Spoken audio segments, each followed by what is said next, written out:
পশ্চিমবঙ্গ বিধানসভা নির্বাচনের প্রথম দফার ভোট কাল। জরিপে এগিয়ে তৃণমূল কংগ্রেস, মিলছে তুমুল লড়াইয়ের আভাস। অনির্দিষ্টকালের জন্য বাড়ল ইরান যুক্তরাষ্ট্রের যুদ্ধবিরতির মেয়াদ। সমঝোতায় রাজি না হলে নৌ অবরোধ তুলবে না ট্রাম্প। ইরান যুক্তরাষ্ট্রের সমঝোতার আশা ছাড়ছে না পাকিস্তান। যুদ্ধবিরতির মেয়াদ বাড়ায় দীর্ঘ আলোচনার সুযোগ দেখছেন বিশেষজ্ঞরা।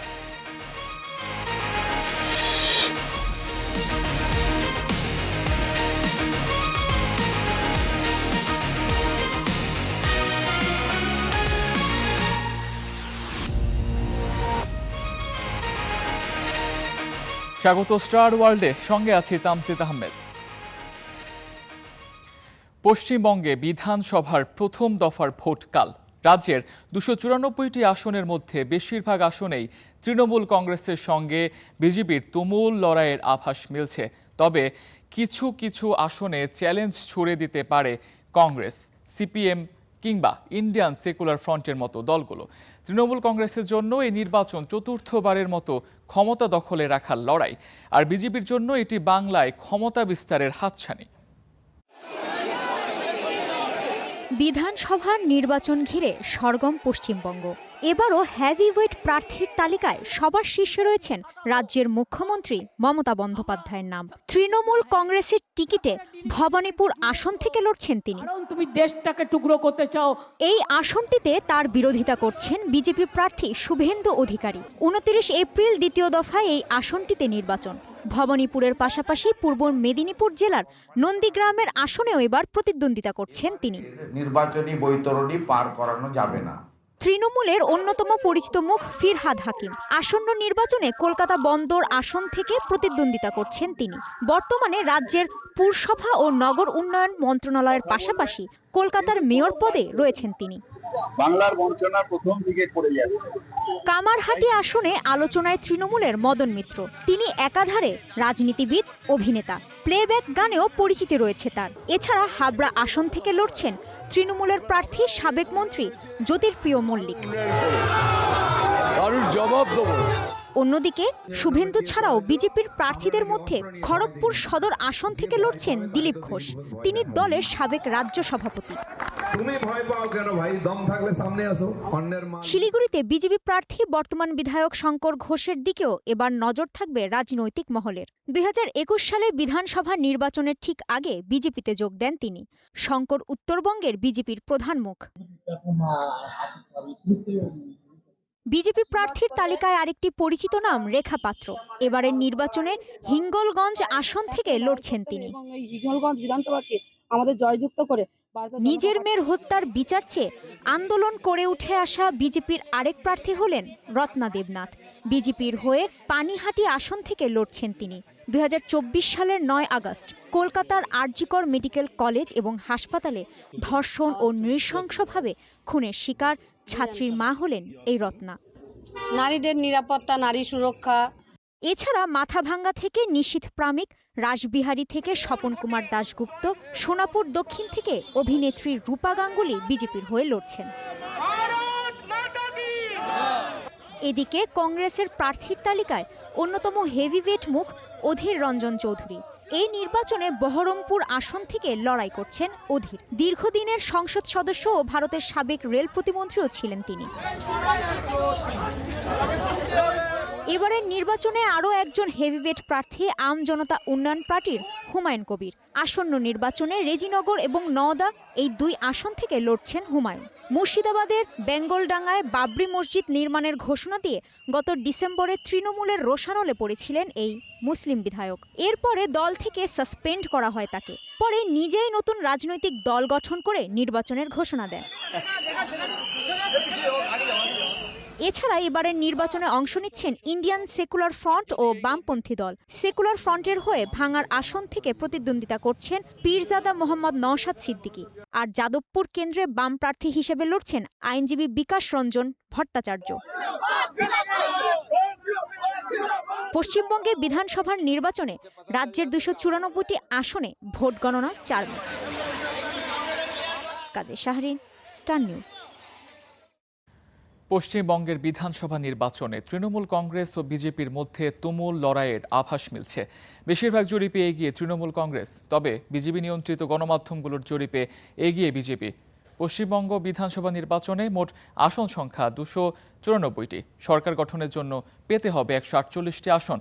কাল প্রথম দফায় ভোট হবে 16টি জেলার 152টি আসনে, যেখানে প্রতিদ্বন্দ্বিতা করছেন মোট 1478 প্রার্থী। দ্বিতীয় দফার ভোট হবে 29 মে, আর ফল ঘোষণা হবে 4 মে। ভারতের গণমাধ্যম টাইমস নাও ও এবিপির জরিপ বলছে 158টি আসনে জয় পেতে যাচ্ছে তৃণমূল কংগ্রেস, আর 38টি আসনে পিছিয়ে আছে বিজেপি। এছাড়া সিপিএম এবং কংগ্রেসের দুই দলই 14টি করে আসন পাচ্ছে। ইন্ডিয়া টুডে ও এক্সিস মাই ইন্ডিয়ার জরিপে আবার দেখা যাচ্ছে ভিন্ন চিত্র। তাদের জরিপ বলছে 147টি আসন পেতে যাচ্ছে কেন্দ্রের ক্ষমতাসীন দল বিজেপি, তবে সরকার গঠনের সংখ্যাগরিষ্ঠ আসন থেকে একটি কম পাচ্ছে বিজেপি। আর তৃণমূল কংগ্রেস পাচ্ছে 143 আসন। অর্থাৎ হাড্ডাহাড্ডি লড়াইয়ের ইঙ্গিত দিচ্ছে এই জরিপ। বিজেপি নিয়ন্ত্রিত গণমাধ্যম বলে পরিচিত রিপাবলিকের জরিপেও প্রায় একই চিত্র। রিপাবলিক বলছে বিজেপি পেতে যাচ্ছে 143টি আসন, তৃণমূল কংগ্রেস 133টি ও সিপিএম পেতে যাচ্ছে 16টি আসন।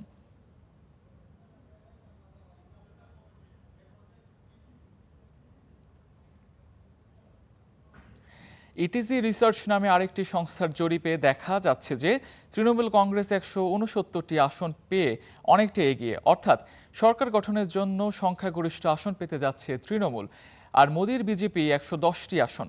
এদিকে ইপসোস নামের আরেক সংস্থা তৃণমূলকে দিচ্ছে 150টি আসন, বিজেপিকে 115 ও সিপিএম 19টির বেশি আসন।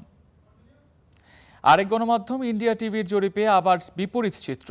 তাদের জরিপ বলছে 192টি আসন নিয়ে বিশাল জয় পাচ্ছে বিজেপি, আর তৃণমূল কংগ্রেস পেতে পারে মাত্র 88টি আসন। এই জরিপগুলোর ফলাফলকে গড় করে একটি পূর্বাভাস দিচ্ছে পোল অফ পোলস নামের আরেকটি সংস্থা। চূড়ান্ত বিচারে তারা বলছে তৃণমূল কংগ্রেস পেতে পারে 141টি আসন আর বিজেপি 138টি, অর্থাৎ তুমুল লড়াইয়ের আভাসটা স্পষ্ট।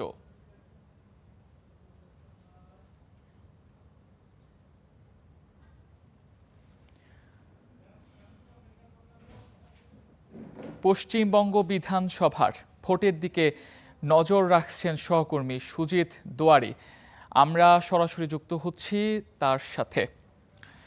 সুজিত, যেমনটা শুনলেন, বেশিরভাগ জরিপেই দেখা যাচ্ছে বিজেপির চাইতে এগিয়ে আছে তৃণমূল, আবার কিছু জরিপে বিজেপিকে অনেকটাই এগিয়ে রাখা হচ্ছে। মাঠের বাস্তবতায় আসলে আপনি কি দেখছেন?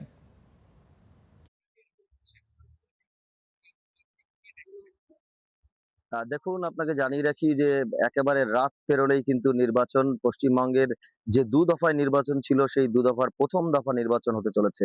16টি জেলার নির্বাচন হবে এবং যেখানে 1478 জন প্রার্থীর ভাগ্য নির্ধারণ হবে কিন্তু আগামীকাল এই ভোটের পরেই। 152টি বিধানসভা কেন্দ্রে, যেখানে তৃণমূল কিন্তু এখনো পর্যন্ত গত বিধানসভা নির্বাচনের নিরিখে এগিয়ে রয়েছে এবং এবছর কিন্তু ভোটাররা যেটা মনে করছেন এবং রাজনৈতিক মহলও মনে করছেন যে বিজেপি কিছুটা হলেও বেশ কয়েক জায়গায় ধাক্কা দিতে পারে। অর্থাৎ শাসক দলের বিরোধী যে গোষ্ঠী রয়েছে একেবারে বিজেপি, তারা কিন্তু কয়েক জায়গায় মাথা তুলে দাঁড়িয়েছে।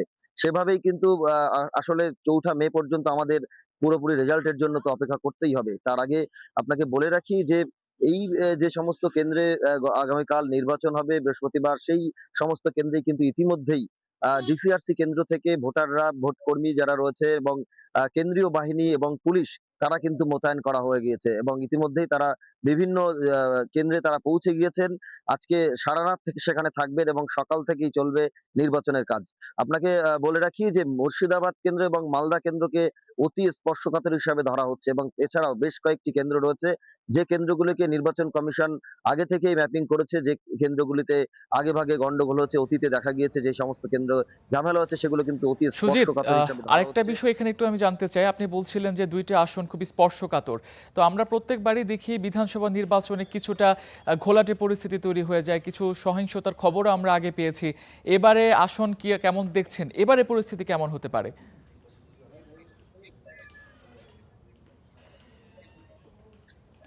দেখুন, আপনাকে বলে রাখি, এবার কিন্তু পরিস্থিতি যাতে বাইরে না চলে যায়, হাতের বাইরে না চলে যায়, কারণ পশ্চিমবঙ্গ নির্বাচন মানেই কিন্তু এর অতীতে দেখা গিয়েছে একটা রক্তক্ষয়ী ব্যাপার চলে আসে, জীবনহানির হয়। সেই জায়গা থেকে নির্বাচন কমিশন একেবারে শক্তপোক্ত ভাবে তারা কিন্তু আঁটোসাঁটো নিরাপত্তা তৈরি করছেন।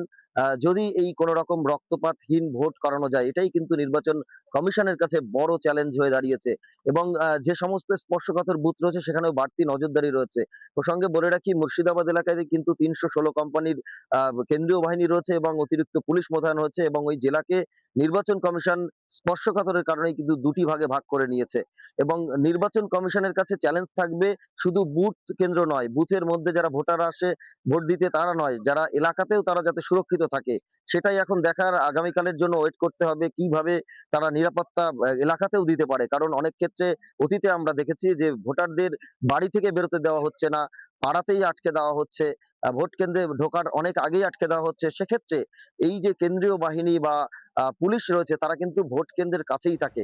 সুতরাং প্রশ্ন থাকছে যে এই সমস্ত মানুষ যারা বাড়ি থেকে বুথ কেন্দ্র পর্যন্ত পৌঁছবেন, এই যে সময়টা, সেই সময়টা কিভাবে পৌঁছবেন, বা সেখানে বাধা সৃষ্টি হলে প্রশাসন বা নির্বাচন কমিশন কি পদক্ষেপ নিতে পারে, কত দ্রুত পদক্ষেপ নিতে পারে, সেটার দিকেই কিন্তু আমাদের নজর রাখতে হবে।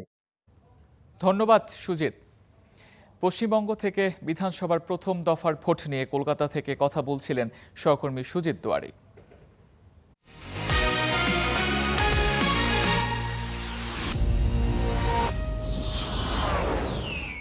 শুরুতেই জানাবো মধ্যপ্রাচ্যে যুদ্ধের খবর। ইরান যুক্তরাষ্ট্রের যুদ্ধবিরতির মেয়াদ অনির্দিষ্টকালের জন্য বাড়ালেন মার্কিন প্রেসিডেন্ট ডোনাল্ড ট্রাম্প। সেই সাথে ইরান সমঝোতায় রাজি না হলে নৌ অবরোধ অব্যাহত রাখার ঘোষণাও দিয়েছেন তিনি। ট্রাম্পের এমন ঘোষণাকে যুদ্ধে সামিল বলে মন্তব্য করেছে তেহরান। এদিকে হরমুজের অচলাবস্থা কাটাতে ৩০টিরও বেশি দেশের প্রতিনিধিদের নিয়ে লন্ডনে জরুরি বৈঠকে বসেছে ব্রিটেন ও ফ্রান্স। ইরান ও যুক্তরাষ্ট্রের মধ্যকার ৭ সপ্তাহের রক্তক্ষয়ী যুদ্ধে এখন নতুন সমীকরণ। মঙ্গলবার মধ্যরাতে ২ সপ্তাহের যুদ্ধবিরতি শেষ হওয়ার ঠিক কয়েক ঘন্টা আগে ট্রাম্পের এক ঘোষণা পাল্টে দেয় সব হিসাব। নিজের সোশ্যাল মিডিয়া প্ল্যাটফর্ম ট্রুথ সোশ্যালে ট্রাম্প জানিয়েছেন, পাকিস্তানের প্রধানমন্ত্রী শেহবাজ শরীফ ও সেনাপ্রধান জেনারেল আসিম মুনিরের অনুরোধে তিনি যুদ্ধবিরতির মেয়াদ বাড়াতে সম্মত হয়েছেন। তবে এই শান্তিকালীন সময়েও ইরানের উপর কঠোর নৌ অবরোধ জারি থাকবে। ইরান আর্থিকভাবে ভেঙে পড়েছে। তারা এখনোই হরমুজ প্রণালী খুলে দিতে চায়, কারণ তারা অর্থের জন্য হাহাকার করছে। কিন্তু আমরা যদি এখন অবরোধ তুলে নেই, তবে তাদের সাথে কখনোই কোনো স্থায়ী চুক্তি হবে না। হয় তারা আমাদের শর্ত মেনে চুক্তি করবে, নয়তো তাদের নেতাদের সহ পুরো দেশ ধ্বংস করে দেয়া হবে। ট্রাম্পের এমন বক্তব্যের তীব্র প্রতিক্রিয়া জানিয়েছে তেহরান। ইরানের পররাষ্ট্রমন্ত্রী আব্বাস আরাকচি সামাজিক যোগাযোগ মাধ্যম এক্সে দেয়া এক পোস্টে জানিয়েছেন, বন্দরগুলোতে অবরোধ জারি রাখা যুদ্ধবিরতির লঙ্ঘন। ইরানি বন্দরগুলো অবরোধ করা যুদ্ধের শামিল এবং এটি যুদ্ধবিরতির সুস্পষ্ট লঙ্ঘন। বাণিজ্যিক জাহাজে হামলা চালানো এবং এর নাবিকদের জিম্মি করা আরও বড় ধরনের লঙ্ঘন। ইরান জানে কিভাবে এসব বিধিনিষেধ নস্যাৎ করতে হয়, কিভাবে নিজেদের স্বার্থ রক্ষা করতে হয় এবং গুন্ডামির বিরুদ্ধে প্রতিরোধ গড়তে হয়। এমন সংকটময় মুহূর্তে বিশ্ব অর্থনীতি ও জ্বালানি সরবরাহ সচল রাখতে উদ্যোগী হয়েছে ব্রিটেন। হরমুজ প্রণালীতে নৌ চলাচলের স্বাধীনতা নিশ্চিত করতে ৩০টিরও বেশি দেশের প্রতিনিধিদের নিয়ে লন্ডনে শুরু হয়েছে ২ দিনব্যাপী এক সম্মেলন। ব্রিটিশ প্রতিরক্ষামন্ত্রী জন হিলি জানিয়েছেন, তাদের লক্ষ্য হল একটি যৌথ আন্তর্জাতিক মিশন গঠন করা। ইতিমধ্যে ব্রিটেন ও ফ্রান্সের নেতৃত্বে গঠিত এই মিশনে যোগ দিতে ১০টিরও বেশি দেশ সম্মত হয়েছে। এই জোটের মূল কাজ হবে সমুদ্রপথের মাইন অপসারণ এবং বাণিজ্যিক জাহাজগুলোকে নিরাপত্তা দেয়া। ইস্তেহাদুল মাহমুদ, স্টার নিউজ। হরমুজে নৌ অবরোধ তুলে নেওয়া হলে আলোচনায় রাজি নয় ইরান, তবে হাল ছাড়ছে না পাকিস্তান। প্রধানমন্ত্রী শাহবাজ শরীফ ও সেনাপ্রধান আসিম মুনির পর্দার অন্তরালে সব পক্ষের সাথে আলোচনা চালিয়ে যাচ্ছেন। তবে যুদ্ধবিরতির মেয়াদ অনির্দিষ্টকালের জন্য বাড়ায় সমঝোতার সুযোগ ও বিকল্প প্রস্তাব নিয়ে দীর্ঘ আলোচনার সম্ভাবনা বাড়ল বলেই মনে করা হচ্ছে। ইরান যুক্তরাষ্ট্রের সম্ভাব্য আলোচনাকে কেন্দ্র করে নিরাপত্তা চাদরে ঢেকেছে ইসলামাবাদ। রাজধানীর সেরেনা হোটেলের কাছের সড়কগুলো অনেকটাই শুনশান। এই হোটেলের দিকেই নজর পুরো বিশ্বের। এখানে হবার কথা সম্ভাব্য বৈঠক। যদিও কোনো দেশের প্রতিনিধি এখনও পা রাখেননি পাকিস্তানে। মার্কিন ভাইস প্রেসিডেন্ট জেডি ভান্স ইসলামাবাদে পা রাখছেন, গণমাধ্যমের বরাবরই এমন খবর শিরোনাম হয়েছে। কিন্তু ইরানের পক্ষ থেকে সাড়া না মেলায় আলোচনাটি টেবিলে গড়ায়নি। যুদ্ধবিরতি দীর্ঘায়িত করে বিশ্বব্যাপী চলমান উত্তেজনার হ্রাস টেনেছেন ট্রাম্প। কিন্তু তেহরানের সাফ কথা, নৌ অবরোধ তুলে না নেওয়া হলে কোনো আলোচনা নয়। তবে পর্দার আড়ালে থেমে নেই পাকিস্তানের কূটনৈতিক প্রচেষ্টা। সবশেষ পাকিস্তানে নিযুক্ত ইরানের রাষ্ট্রদূতের সাথে বৈঠক করেছেন প্রধানমন্ত্রী শাহবাজ শরীফ। সেনাপ্রধান অসীম মুনিরও নানা পক্ষের সাথে আলোচনা অব্যাহত রেখেছেন। যুদ্ধবিরতির মেয়াদ বাড়ানোর পেছনেও পাকিস্তানের উদ্যোগী ভূমিকা রেখেছে বলে মনে করা হচ্ছে। যদিও বিবদমান দুই পক্ষের মধ্যে ব্যবধানটা এখনও অনেক বেশি। বিশেষ করে চাপ বজায় রেখে ইরানকে আত্মসমর্পণে বাধ্য করার যে মনোভাব দেখাচ্ছেন ট্রাম্প, এটিকেই মূল বাধা বলে মনে করা হচ্ছে।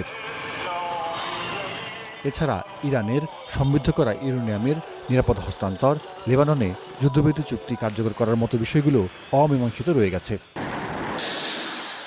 তবে যুদ্ধবিরতির মেয়াদ বাড়ার ফলে সমঝোতার সুযোগ এবং বিকল্প প্রস্তাব নিয়ে দীর্ঘ আলোচনার সুযোগ ও সম্ভাবনা দুটোই বাড়ল। এখন ইরান কবে কখন আলোচনায় ফিরবে সেটি নির্ভর করছে যুক্তরাষ্ট্রের ছাড় দেওয়ার মনোভাবের উপর। জাহাদুর রহমান, স্টার নিউজ। দেখছেন স্টার ওয়ার্ল্ড, ফিরছি একটু পর। দেখছেন স্টার ওয়ার্ল্ড। ইরান যুদ্ধে যুক্তরাষ্ট্র তার মজুদের প্রায় অর্ধেক আকাশ প্রতিরক্ষা ব্যবস্থায় শেষ করে ফেলেছে। Center for Strategic and International স্টাডিজের বরাতে তথ্য দিয়েছে ওয়াশিংটন ভিত্তিক সংবাদ মাধ্যম দ্য হিল। শুধু পেট্রিয়ট ক্ষেপণাস্ত্রই নয়, ইরানে যুদ্ধ চালাতে গিয়ে যুক্তরাষ্ট্রের অন্যান্য গোলাবারুদের মজুদও উল্লেখযোগ্য হারে কমে গেছে। থার্ড ইন্টারসেপ্টরের মজুদও অর্ধেকের বেশি শেষ হয়েছে। প্রিসিশন স্ট্রাইক মিসাইল খরচ হয়েছে ৪৫%। এই মুহূর্তে যুদ্ধবিরতির মেয়াদ বাড়ানো না হলে এসব অস্ত্রের সংকটে পড়তে পারে যুক্তরাষ্ট্র।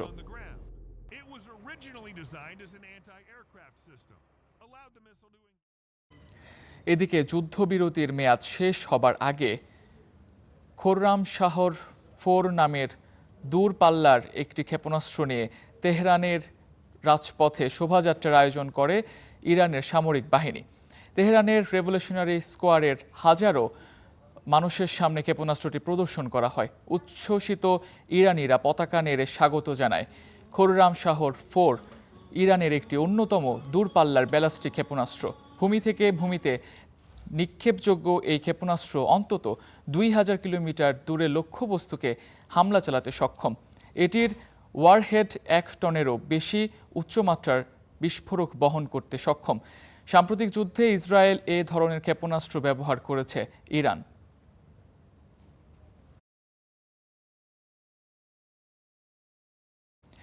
ইরানে ইসরায়েল ও মার্কিন বাহিনীর যৌথ হামলায় ক্ষতিগ্রস্ত ১৩০০ শিক্ষা প্রতিষ্ঠানের মধ্যে ৭৭৫টি মেরামত করা হয়েছে। বুধবার ইরানের শিক্ষামন্ত্রী আলী রেজা কাজেমি এ কথা জানিয়েছেন। কাজেমি জানান, ইরান জুড়ে অন্তত ২০টি বিদ্যালয় সম্পূর্ণভাবে ধ্বংস হয়ে গেছে। সবচেয়ে বেশি ক্ষতি হয়েছে তেহরান, কেরমানশাহ, ইস্পাহান ও হরমুজগান প্রদেশের শিক্ষা প্রতিষ্ঠানগুলোতে। সবচেয়ে বেশি ক্ষতিগ্রস্ত বিদ্যালয়গুলোর মেরামত কাজ অক্টোবরের মধ্যে শেষ হবে বলে জানান তিনি। এছাড়া হামলায় ক্ষতিগ্রস্ত ৯৪০টিরও বেশি বিদ্যালয়ের সংস্কার কার্যক্রম চলছে। পাশাপাশি ক্ষতিগ্রস্ত হাজারো বাড়িঘর পুনর্নির্মাণের কাজও চলছে।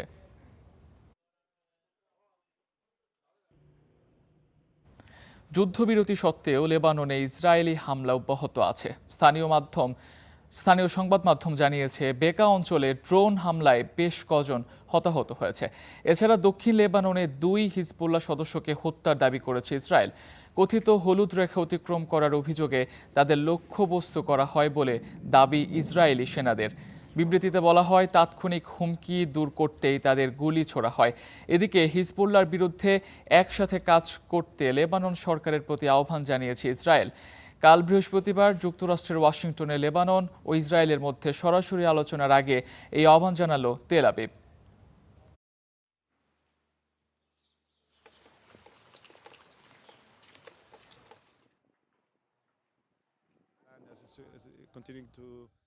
এর সাথে ইউরোপীয় ইউনিয়নের বিদ্যমান বাণিজ্য চুক্তি স্থগিত করার চেষ্টাটি জার্মানি ও ইতালির বিরোধিতার মুখে ফেঁসতে গেছে।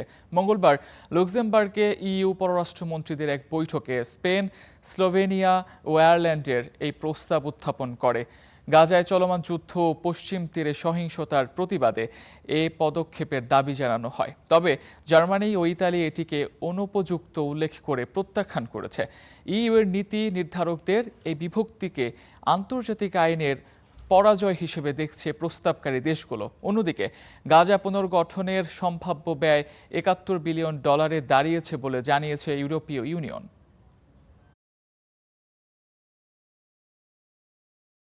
রাশিয়া ইউক্রেন যুদ্ধের প্রভাবে ক্ষতিগ্রস্ত হওয়া সোভিয়েত আমলের দ্রুজবা তেল পাইপলাইনটি পুনরায় সচল করার ঘোষণা দিয়েছেন ইউক্রেনের প্রেসিডেন্ট ভ্লাদিমির জেলেনস্কি।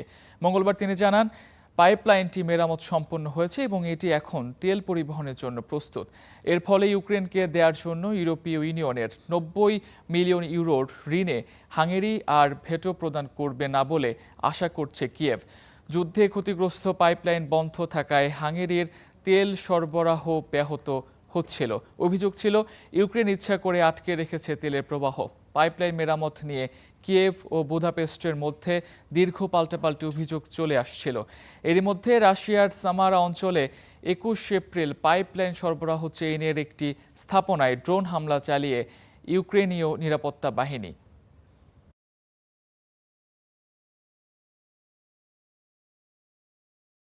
відбулось розблокування. 2 বছর মেয়াদী 90 বিলিয়ন ইউরোর প্যাকেজটি ইউরোপীয় কাউন্সিল কর্তৃক অনুমোদিত হয়েছিল, কিন্তু তা আটকে দেওয়া হয়। ইউরোপীয় ইউনিয়ন ইউক্রেনকে রাশিয়ার ধ্বংস করা দ্রুজবা তেল পাইপলাইন মেরামত করতে বলেছিল। আমরা এটি মেরামত করেছি। আমরা আশা করছি ইউরোপীয় ইউনিয়ন তাদের প্রতিশ্রুতি রক্ষা করবে। відремонтувати нафтопровід. এই ছিল আজকে স্টার ওয়ার্ল্ডে। এতক্ষণ সঙ্গে থাকার জন্য ধন্যবাদ।